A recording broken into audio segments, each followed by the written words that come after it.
Boa noite, igreja. Que bom que podemos estar aqui reunidos mais uma vez para adorar o nome do nosso Senhor Jesus Cristo. Nesse momento eu peço que você aquiete o seu coração,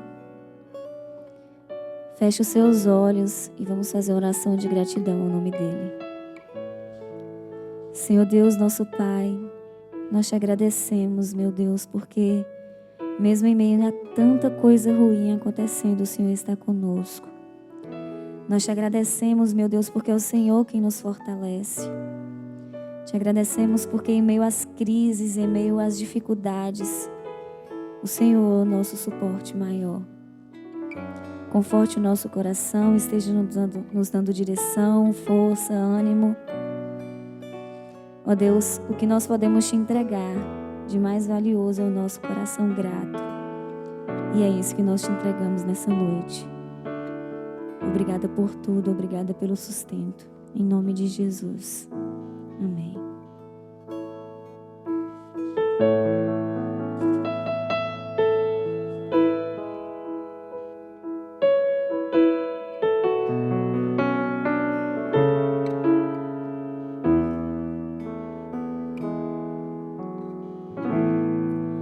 Quando o som se vai, tudo se desfaz, eu me achego a ti.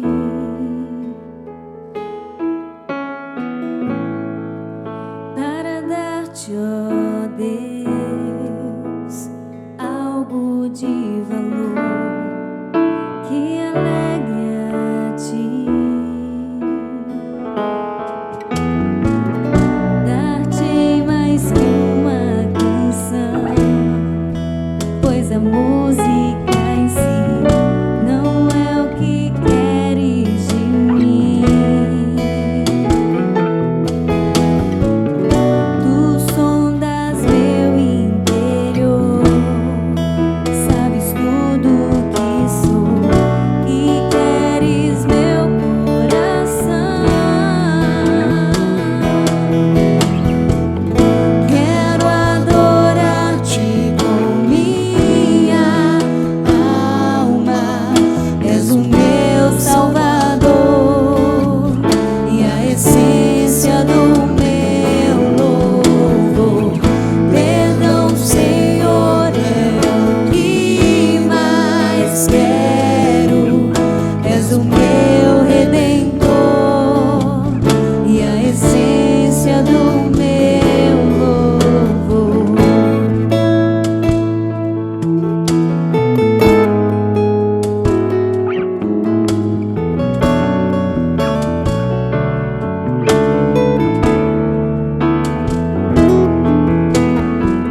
coração. Transforma-me conforme a tua palavra. Enche-me até que em mim se ache só ti.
Uma boa noite, meus irmãos. A graça e a paz do nosso Senhor e Salvador Jesus. Como é bom estarmos nós aqui, vocês aí na casa de vocês, embora distantes uns dos outros, mas todos em um só propósito, que é de adorar o nome do nosso Deus. Confesso para vocês que nós já estamos com saudades de tê-los aqui na nossa igreja, mas nós sabemos que esse distanciamento ele é provisório. E breve, com a providência e a graça de Deus, nós estaremos novamente juntos para o louvor do nome dEle. Eu quero convidar você nesse momento para adorar a Deus através das suas ofertas, através dos seus dízimos. A nossa conta está aqui embaixo e queria mais uma vez falar da nossa responsabilidade como igreja. Nós estamos tentando fazer o máximo de cortes possíveis nesses momentos difíceis que nós estamos passando. Contudo, nós temos algumas obrigações da nossa igreja que a gente não pode cortar.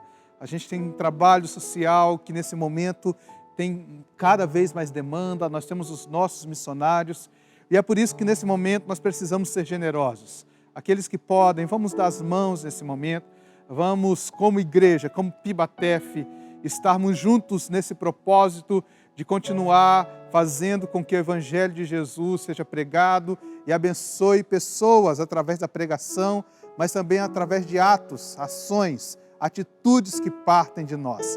Então não deixe de contribuir, a nossa secretaria está ficando aberta de segunda a sexta-feira, das 2 às 6 da tarde. Você pode passar na nossa secretaria e deixar sua contribuição, ou nós temos também a nossa maquininha que está funcionando na secretaria. Enfim, nós temos várias formas de poder fazer com que o reino de Deus continue avançando na nossa cidade e no mundo. E nesse momento eu quero convidar você a orar, a fechar os seus olhos, juntamente com a sua família, a estarmos nesse momento adorando a nosso Deus através de uma oração, fazendo súplicas através de uma oração, dizendo: Deus, obrigado pelo privilégio que nós temos de ser igreja do Senhor.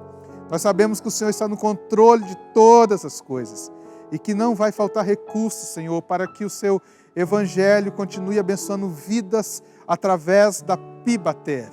Eu oro pelo meu irmão e pela minha irmã que está na sua casa nesse momento. Eu oro, Senhor, para que a sua provisão chegue também na casa do seu filho, na casa da sua filha. Eu oro, Senhor, por aqueles que estão passando por momentos difíceis nesse momento. Ó Deus, em nome de Jesus, que como igreja possamos também, Senhor, acudi-los nesse momento de dificuldade. Pai querido, nós sabemos que o Senhor é dono da prata e do ouro, nós sabemos que o Senhor é dono da provisão e nós acreditamos piamente, Pai, na sua provisão. Que o Senhor continue a nos abençoar, que o Senhor continue a nos fortalecer, que o Senhor continue na direção dessa celebração nessa noite. É em nome do seu Filho que nós oramos. Amém e amém. Deus abençoe.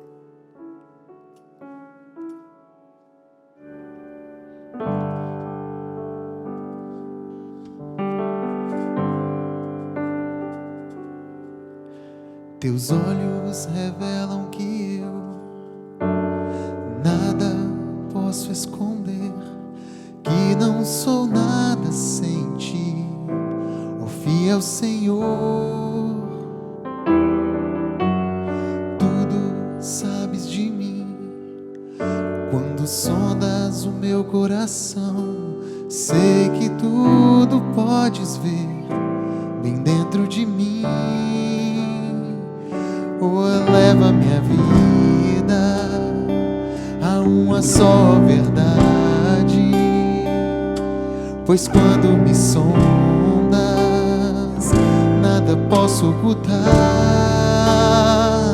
Oh, leva minha vida a uma só verdade, pois quando me sondas, nada posso ocultar. Sei que a tua fidelidade leva minha vida mais além do que eu posso imaginar.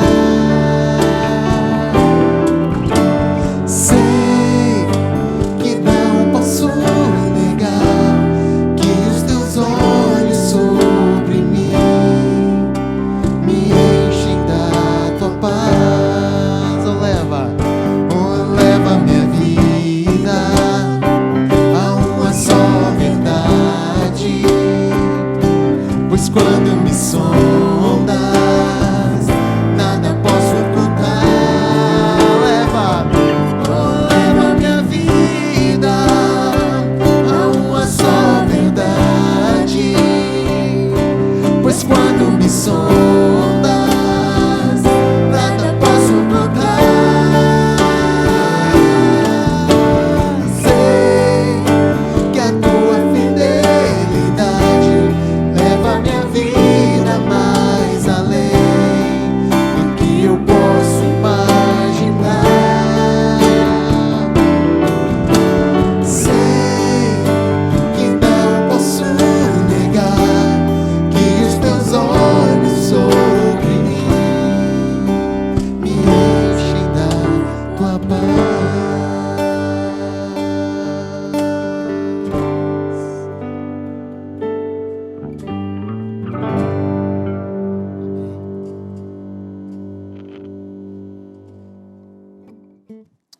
Glória a Deus. Louvado seja o nome do nosso Senhor. Eu convido você a abrir a sua Bíblia comigo em Neemias, capítulo de número 1, versículo 1 ao versículo de número 10. Neemias 1, versículo 1 ao versículo de número 10. Assim diz a palavra do nosso bom Deus. Leia com fé. Palavras de Neemias, o filho de Acalias, no mês de Quisleu, no 20º ano, enquanto eu estava na cidade de Suzã, o Hanani, um dos meus irmãos, ele veio de Judá com alguns outros homens, e eu lhes perguntei acerca dos judeus que restaram, os sobreviventes do cativeiro, e também sobre Jerusalém. E eles me responderam: aqueles que sobreviveram ao cativeiro e estão lá na província passam por grande sofrimento e humilhação.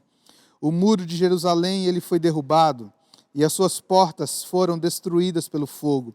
Quando eu ouvi estas coisas, eu sentei-me, chorei e passei dias lamentando-me, jejuando e orando ao Deus dos céus.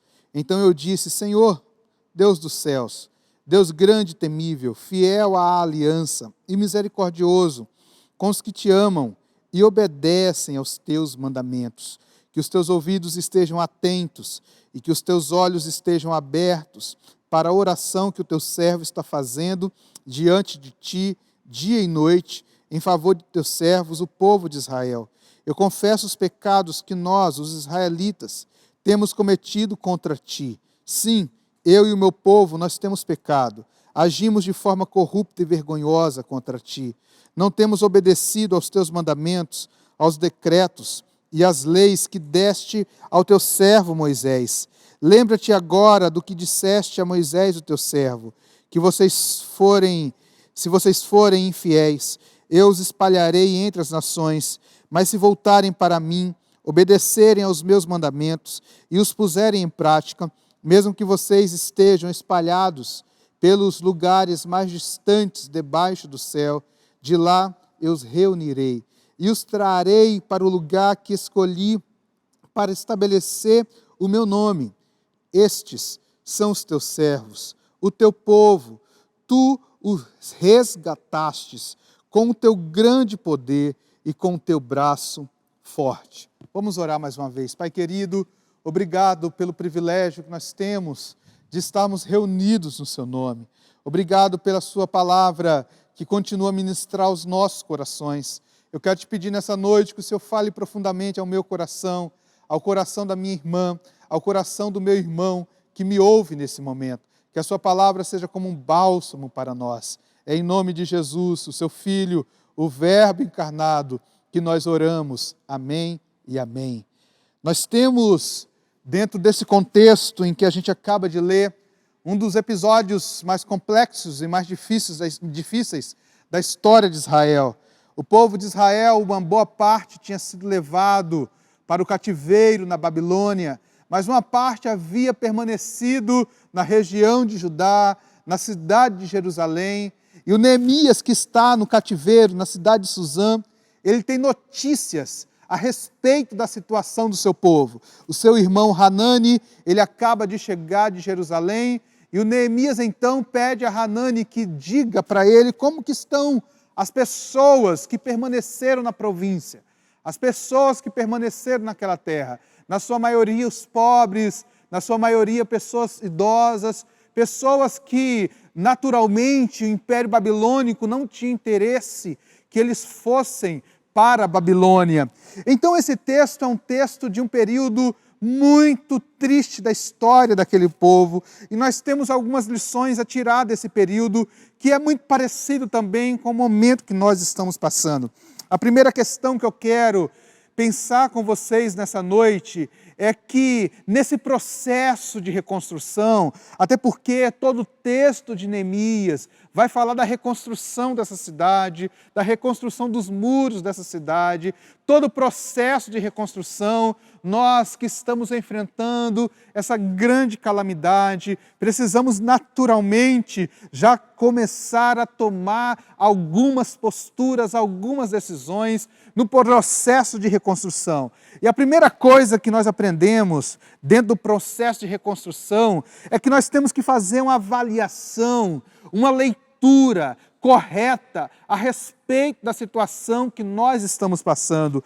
Veja que no versículo de número 1, versículo de número 2, versículo de número 3, o Neemias ele tem por parte do seu irmão uma descrição exata da real situação daquele povo. Veja que o versículo de número 3, o Hanani vai dizer para ele o seguinte: olha, aqueles que sobreviveram ao cativo estão lá na província, eles passam por grande sofrimento e humilhação. O muro de Jerusalém ele foi derrubado e as suas portas foram destruídas pelo fogo. O que acontece naquele momento? Aquele momento, o povo de Deus que ficou naquela cidade estava passando por um grande sofrimento, por uma grande humilhação, os muros estavam derrubados, a porta estava queimada. Se faz necessário, nesse momento que nós estamos passando, fazer um check-up real das circunstâncias que nos envolvem, nos faz, de fato, fazer um checklist daquilo que nós precisamos tomar como decisões. Quem sabe seja o momento de nós revermos, por exemplo, as nossas despesas. Quem sabe seja o momento de nós tomarmos algumas atitudes. Quem sabe seja o momento de fazermos uma leitura real do momento em que nós estamos passando. O povo de Israel, além de estar sofrendo, estava sem os muros. Os muros de Jerusalém estavam destruídos. Os muros eram o que dava proteção para aquele povo. Os muros eram o que circundeava a cidade daquele povo. Aquele povo estava desprotegido. Então eles precisaram repensar e pensar em uma forma de construir aquele muro. A porta estava queimada, a porta era o local de entrada, era o local de saída, estava destruída, era na porta daquela cidade que os anciãos se reuniam para julgar o povo, para fazer justiça, e estava tudo destruído. Então Neemias ele faz uma avaliação, Neemias ele faz então um checklist, um check-up da real situação daquele povo. Ele que estava lá no império, ele que era o empregado do governador, do imperador, ele não se deixa levar pelo estado de bonança que ele está vivendo, mas ele olha para os seus que ficaram na terra e estava passando um momento muito difícil. E isso deixa para nós uma lição muito grande. Nesse momento, quem sabe, você que está me ouvindo, tem condição de passar por esse momento até de uma forma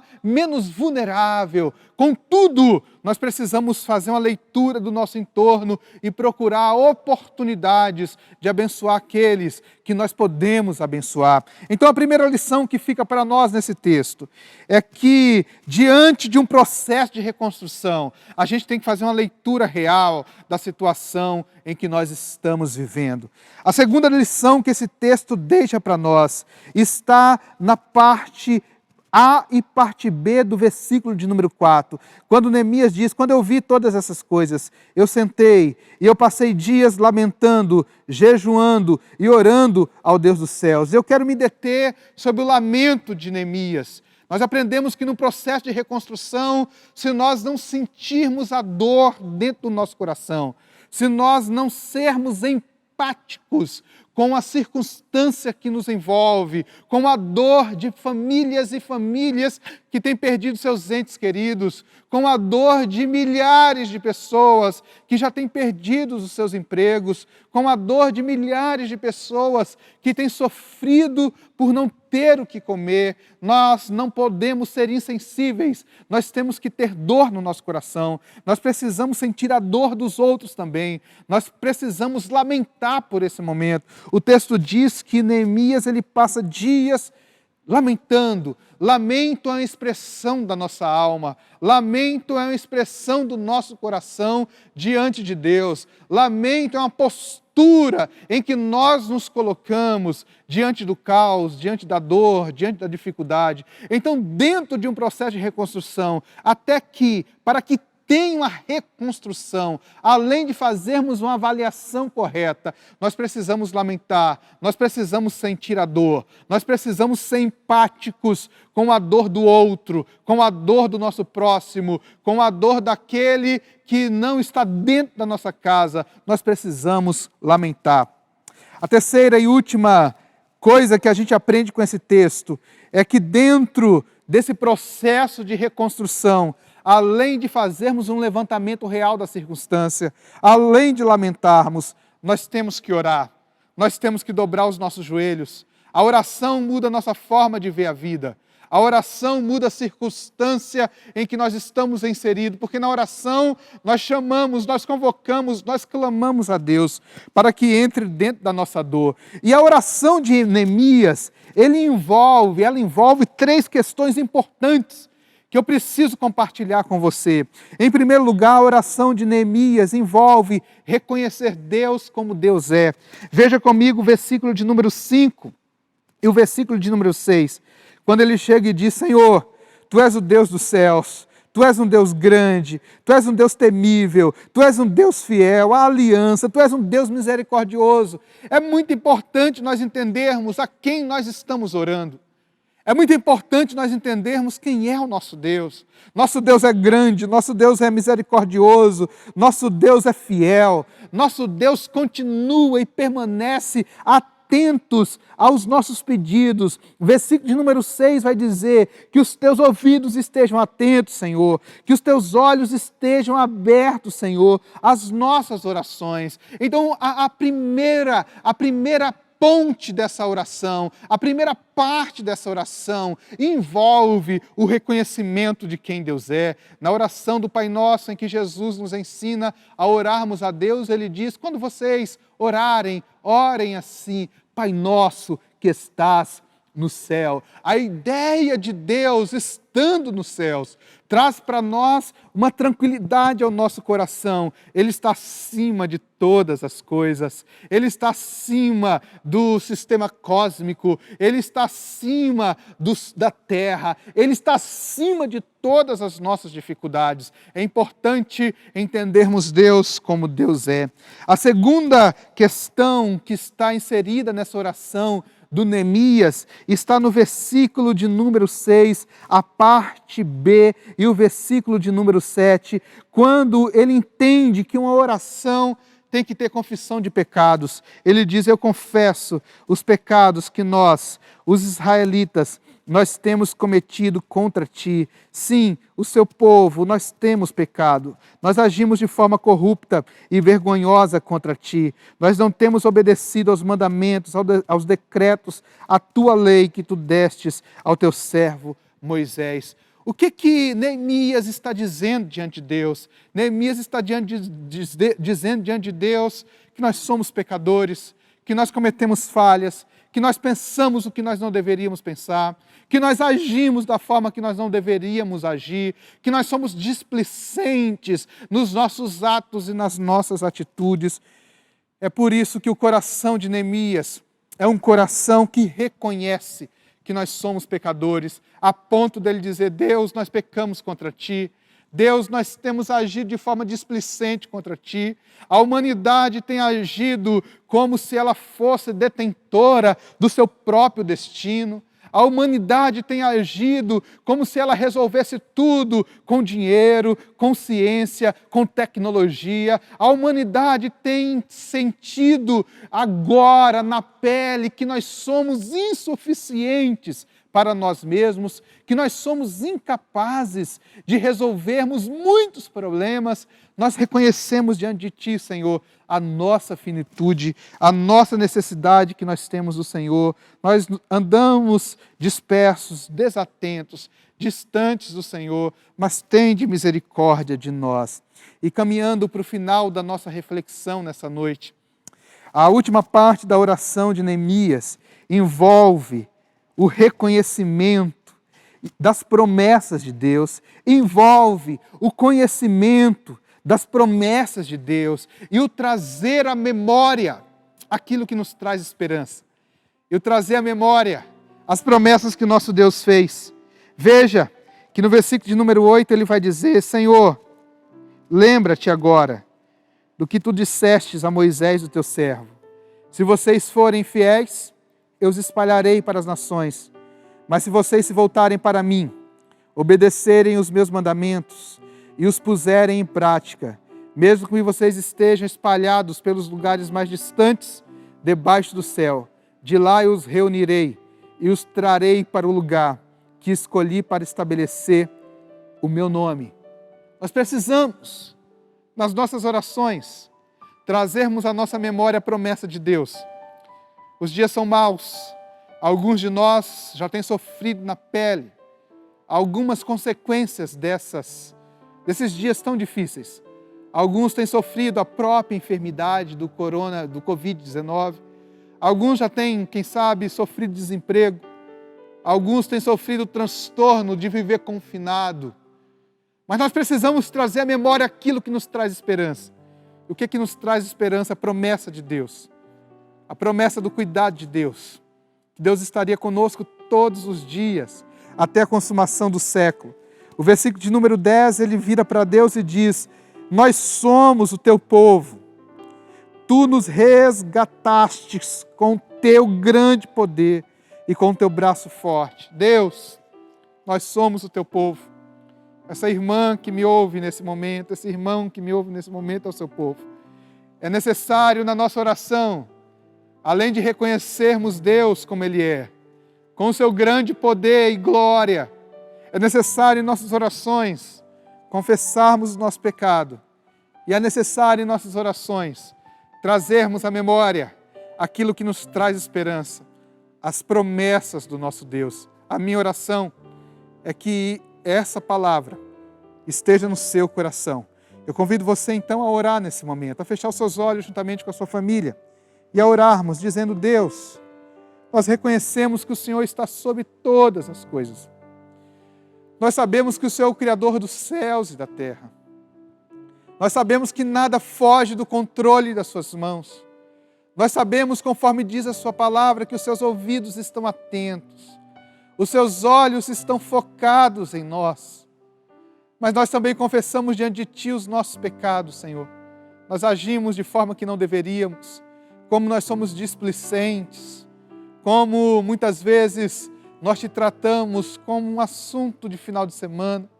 Mas nós estamos aqui pedindo perdão por nós, pedindo perdão pela raça humana, pelo ser humano que tem se afastado de Ti cada vez mais. Ó Deus, tenha misericórdia de nós. Mas nós estamos também nessa oração trazendo à nossa memória aquilo que nos traz esperança, as Suas promessas para conosco. Então, Deus, em nome de Jesus, traga o coração e a mente desse meu irmão que me ouve, dessa minha irmã que me ouve nessa noite, a esperança do Senhor, as promessas que o Senhor tem para a vida dele, para a vida dela, para a vida da sua família. A promessa que o Senhor tem para a nossa igreja, para Pibatefe, Senhor. Não permita que esses dias maus, de escassez, de dificuldade, nos deixe deixar de sonhar, nos deixe de deixar de acreditar em todas as promessas que o Senhor tem para todos nós. E que a sua graça e a sua fidelidade continue a nos sustentar. Em nome de Jesus. Amém e amém. Que o grande amor de Deus, a graça de Jesus Cristo, Filho de Deus, e a comunhão do Espírito Santo seja com você, com a sua família e com a nossa cidade. E aí, junto com a sua família, todos digamos amém e amém. Deus te abençoe.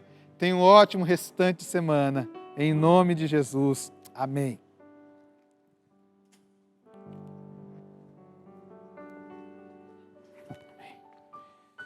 Amém.